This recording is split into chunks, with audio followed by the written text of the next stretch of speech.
Sobat Spipat, selamat datang di Bibir Spipat, bincang-bincang ramah Spipat.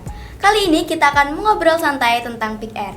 Saya Amelia Zirina dan teman saya sebagai Duta Pick Air, Anissa Ika Putri. Halo guys. Oke, Nis, ini ada beberapa pertanyaan nih dari teman-teman. Mungkin nanti kamu bisa bantu jawab ya. Oke, jujur nih kan banyak banget nih remaja yang sering mendengar kata Pick Air.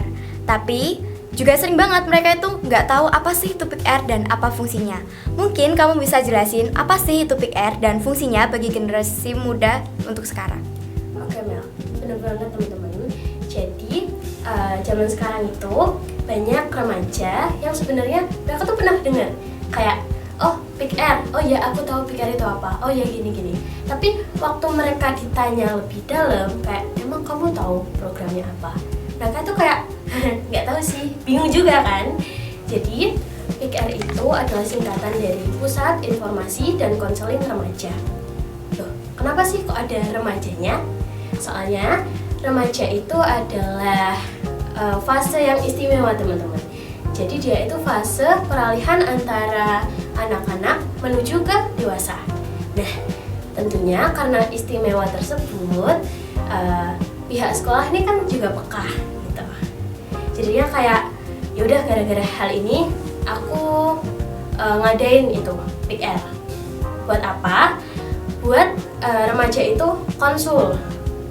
Jadi kebanyakan remaja itu mereka tuh kadang punya masalah, kayak masalahnya walaupun sekecil apapun gitu kan, mereka itu bakalan susah cerita, malah milih buat mendem sendiri.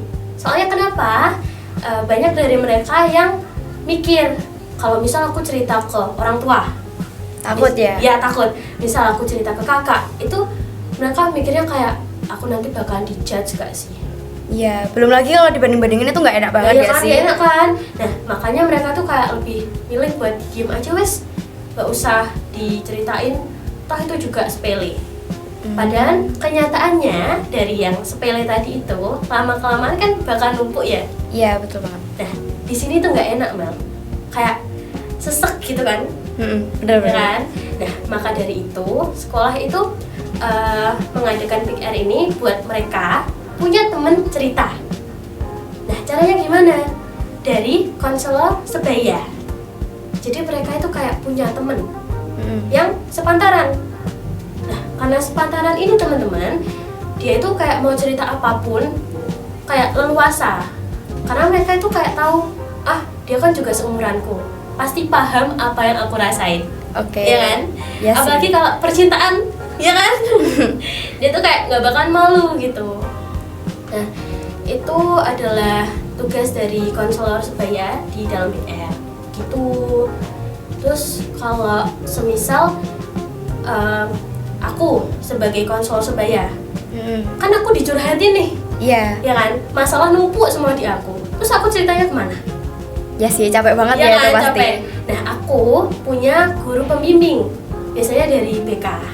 Jadi misal aku tadi Bu dapat cerita dari si A, terus tadi siang aku dapat dari B, C, D, E, banyak kan Iya, itu. banyak banget. Nah, aku bisa konsul juga ke guru aku. Jadi kita itu mendiskusikan masalahnya bareng biar sampai selesai gitu, sampai tuntas dan bisa meringankan masalah si anak-anak tadi. Jadi bebannya berkurang gitu ya di pikiran gitu Iya. ya. Soalnya jujur nih ya, kalau dari aku, misal nih ya, aku kerja kelompok gitu kan, aku nggak apa-apa kok, misalkan gunting-gunting, ngelem-ngelem atau segala macam, aku capek fisik itu kayak masih kuat Mel. Tapi kalau misal capeknya udah di hati, Iya, di mental gitu. itu kayak aduh mau ngapa-ngapain udah nggak mood, udah males gitu. Jadi misalkan aja Pick Air itu adalah teman cerita gitu. Jadi biar nggak dipendam. Oke. Nah, misalnya kalau kamu nih punya temen yang tapi tipenya itu emang pendiam banget. Nah, dia tuh sebenarnya tuh punya masalah tapi nggak mau cerita. Nah, mungkin kamu sebagai konselor tadi, Ya. peran apa yang bisa kamu ambil untuk menangani kasus seperti itu? Nah, kalau udah dari anaknya dan apa tadi pendiam ya? Iya. Nah, itu tuh sebenarnya susah gampang gitu loh Mel, paham nggak? Paham, Jadi paham. kita tuh masih bisa ngamatin kok.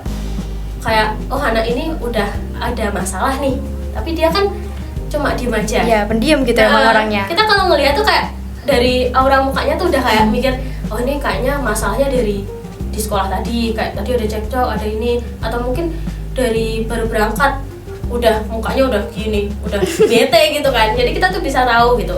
Nah, langkahnya itu kita awalnya mengamati dulu. Semisal kayak anak ini di hari ini kayak kok mukanya murung, kenapa ya? Itu jangan langsung ditanya. Jadi kayak diamati dulu sampai semisal ada celah kayak oh anaknya lagi senggang, ini bisa nih buat basa-basi, itu ditanya nggak apa-apa. Kamu kenapa kok itu kayak nggak mood gitu, ada masalah. Nah kalau semisal anaknya kayak masih diem aja, tetap nggak mau jawab nggak gitu. mau jawab, itu sebenarnya nggak apa-apa, soalnya manusia itu memang ada perlawanan. Kalau misal ditanya soal hal-hal sensitif, kayak ya kali masalah rumah langsung ku ceritain di mana-mana kan Ya oversharing sih, ya. ya, benar. Jadi dia tuh nggak apa-apa masih diem dulu, karena kita itu sejujurnya masih pendekatan. Nah kita kayak berhari-hari, misal kayak 2 hari 3 hari, kalau misal anaknya masih diem, kita bisa kok kayak ke BK ngomong kayak, Bu ini teman saya ada masalah gini, tapi kok kelihatannya murung, ditanya nggak mau jawab, bantuannya dong Bu, gini gitu. Tapi kebanyakan yang aku alami ya, kalau misal anaknya nggak mau ngomong gitu kan, ya setelahnya anaknya bakalan ceria lagi gitu, kayak loh kamu kan kemarin bisa gitu? iya gitu.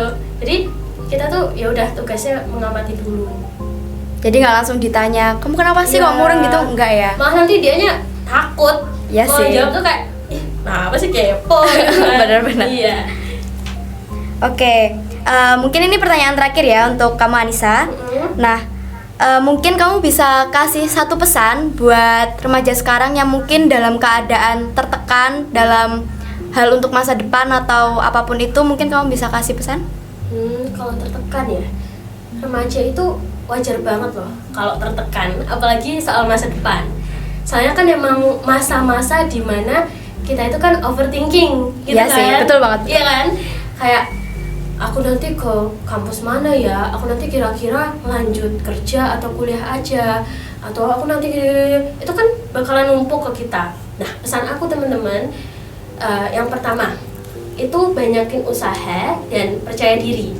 Karena semisal kita udah banyak berusaha, tapi kalau nggak percaya diri, itu semua tuh kayak sia-sia. Paham nggak? Paham banget. Jadi kayak aku udah punya potensi, aku udah punya skill, aku udah punya apa. Tapi misal kalau aku pengen daftar di kampus ini, tapi aku nggak pede, itu semua Ya, kesempatan takut itu gitu ya? itu bakalan hilang. Soalnya nggak pede itu tadi ya.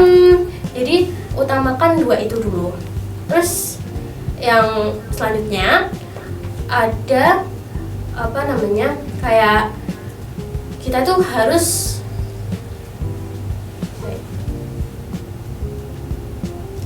jangan overthinking. Oke, berarti kuncinya itu ya, jangan overthinking itu tadi.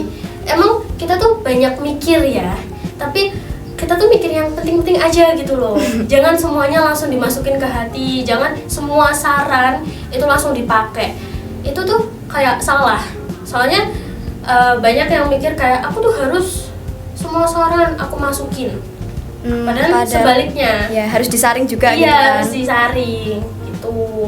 Terus yang terakhir, jangan lupa doa teman-teman. Karena walaupun kita udah berusaha, terus kita udah percaya diri, nggak overthinking, tapi kalau nggak ada Tuhan, semua itu bakalan terasa sia-sia gitu. Oke, terima kasih Anissa untuk jawaban-jawabannya tadi. Dan itu tadi obrolan kita hari ini. Ternyata Pick Ed bukanlah organisasi yang biasa, melainkan organisasi yang bisa menjadi tempat belajar buat remaja supaya bisa tumbuh lebih siap menghadapi masa depan. Thank you banget ya Anissa untuk cerita-cerita dan solusi-solusinya. Sama-sama. Bye-bye Sobat Sifat.